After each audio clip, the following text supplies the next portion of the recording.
Episodic memory is the memory for specific events from one's own life. Typically, this includes memory for the context in which the event took place, the spatial location where it took place, and many of the details of what or who was present during the event.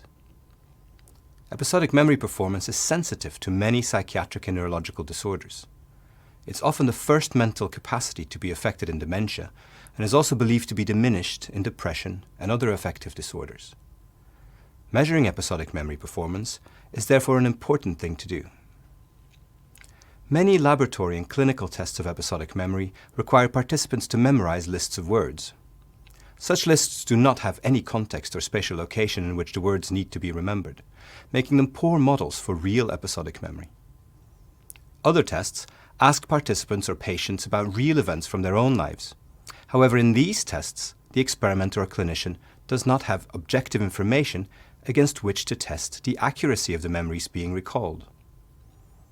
We have devised an episodic memory test that includes the spatial and temporal context of the events to be remembered, while at the same time allowing the accuracy of the memories to be measured. The test is based on previous work with animals and has been adapted for people. Unlike many new memory tests, we do not use computers, as interaction with computers can be daunting for some older people or people with cognitive deficits. We call our new test the Real-World What, Where, When Memory Test.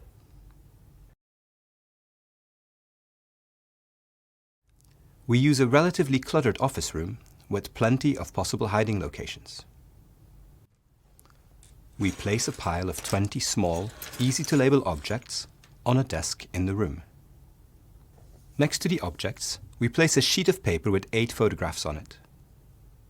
These are photographs of 8 of the objects.